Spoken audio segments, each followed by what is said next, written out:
Nacho Mier exhibe el informe que Lorenzo Córdoba no quería que leyeras.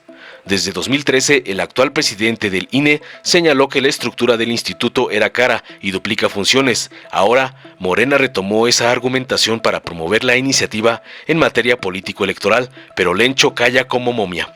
Ignacio Mier Velasco, líder de la bancada de Morena en la Cámara de Diputados, exhibió un informe suscrito por Lorenzo Córdoba desde 2014, donde criticó la reforma electoral que fue aprobada en ese año, misma que cambió del IFE al INE. Esto por poco clara en cuanto a los atributos, elevar los costos de las elecciones y duplicar funciones entre organismos. El también presidente de la Jucopo dio lectura a un breve fragmento del texto en el que el entonces consejero del IFE puntualizó los defectos de dicha iniciativa. Según lo expresado, tendrían como consecuencia una repercusión negativa en el erario nacional para poder ejercer las funciones electorales del instituto, que emanó de la reforma que se promovió durante el sexenio de Peña Nieto.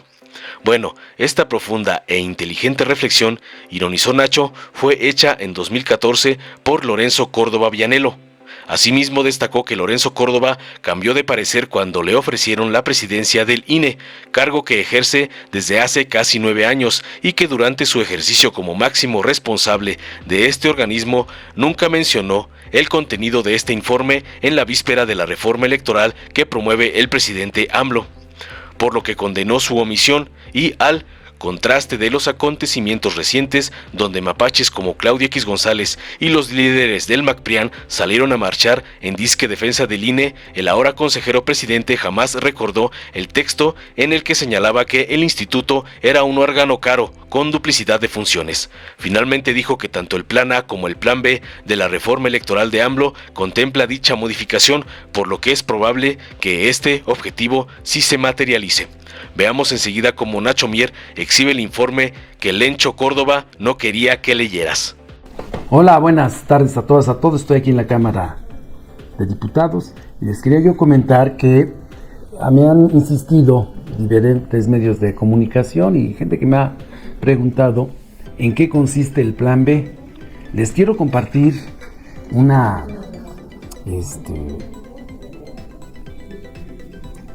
¿cómo le diré? Esta es una infidencia, ¿no? Reflexión, tampoco.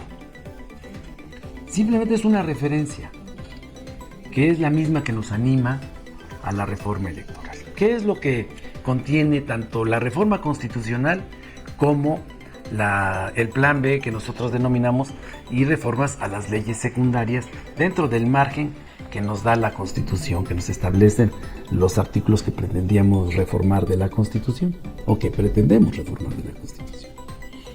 Nos anima que no haya duplicidad de funciones, que no se resquebraje el sistema electoral mexicano y con ello que haya perfectamente definición de las atribuciones del organismo ciudadanizado electoral a nivel nacional, que todos los conocemos como nuestro INE. Incluso nuestra credencial la conocemos así, la INE. Hoy antes era la IFE o el IFE. Ese espíritu ciudadano de identificación va a permanecer para que no les anden ahí contando cuentos. Esa INE la queremos fortalecer al organismo electoral. La otra cosa que nos anima es que las elecciones no le salgan tan caras al pueblo de México. Finalmente, que el Instituto Electoral, el Instituto Nacional Electoral y los organismos electorales en los estados tengan perfectamente definidas sus atribuciones, hasta dónde le toca a los soples y hasta dónde le toca al INE, y que no signifique eso un incremento en los costos, ni en la operación, ni en la organización, ni en la capacitación, porque eso es lo más grave. La reforma del 2013 y 2014 lo que provocó fue un crecimiento desorbitante del Instituto Nacional Electoral que nos lleva a dos cosas. Uno, que el gasto operativo sea de casi 13,000 millones de pesos y que otros 13,000 millones de pesos cuesten los organismos operadores electorales en los estados. Y la más grave, que ante el ojo del amo engorda el caballo, y de ahí se agarraron los consejeros para incrementarse los sueldos que los tienen a 200 funcionarios solo del Instituto Nacional Electoral, con salarios que son el doble del presidente de la República, y en el caso de los consejeros casi 400,000 pesos mensuales, poco más de 400,000 pesos mensuales si le incorporamos el aguinaldo, la doble prima vacacional y en algunos casos hasta la dote matrimonial cuando se quieren casar, y ha habido ejemplos de varios consejeros que resultaron beneficiados con la dote matrimonial. Entonces, esto es lo que nos anima a nosotros. Pero les voy a comentar la infidencia cuál fue. Tengo ante mí, le voy a dar lectura al análisis de la reforma electoral, observaciones a la minuta de la reforma electoral en 2013-2014. Y hace una reflexión profunda, que es lo mismo que nosotros nos hemos estado preguntando todo este tiempo. ¿Por qué razón cuestan tanto? ¿Por qué hay duplicidad?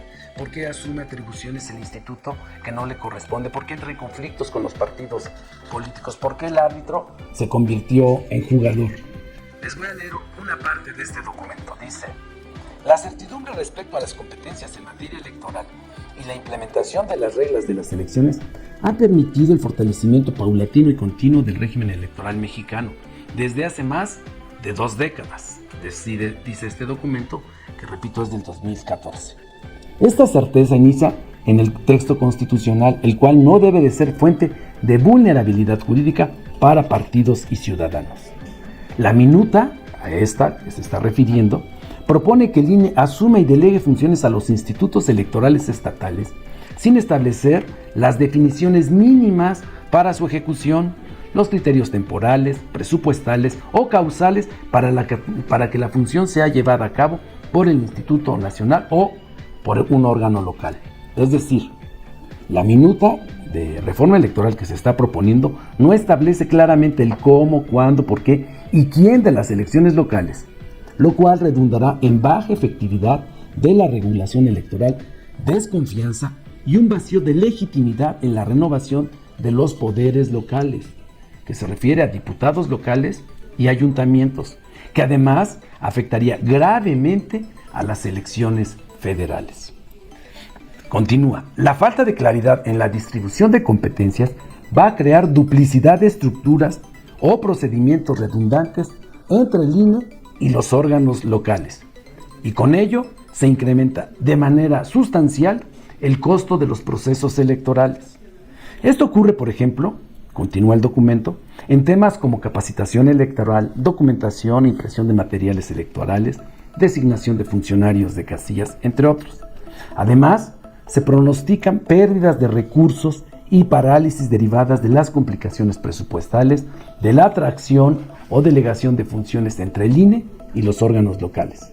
Se requiere, por tanto, que la legislación determine con claridad los procedimientos administrativos que acompañarán a la delegación o atracción de funciones entre ambos organismos, locales y el INE.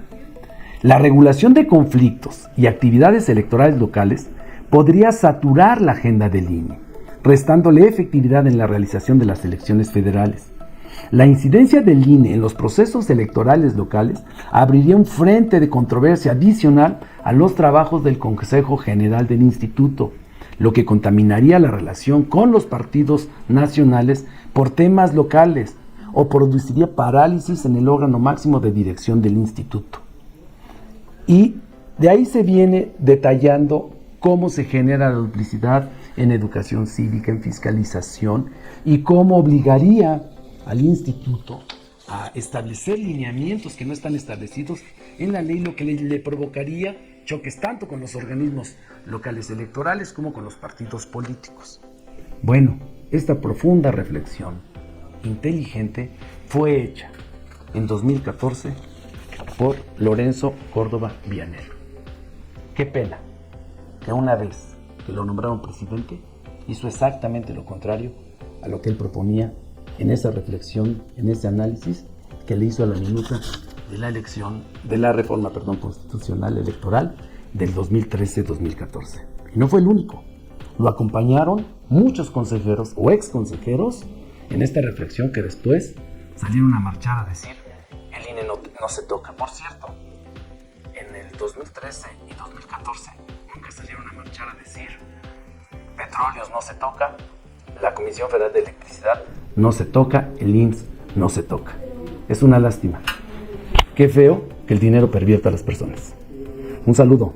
Dale en me gusta, suscríbete, activa la campanita y compártelo para que más gente lo vea.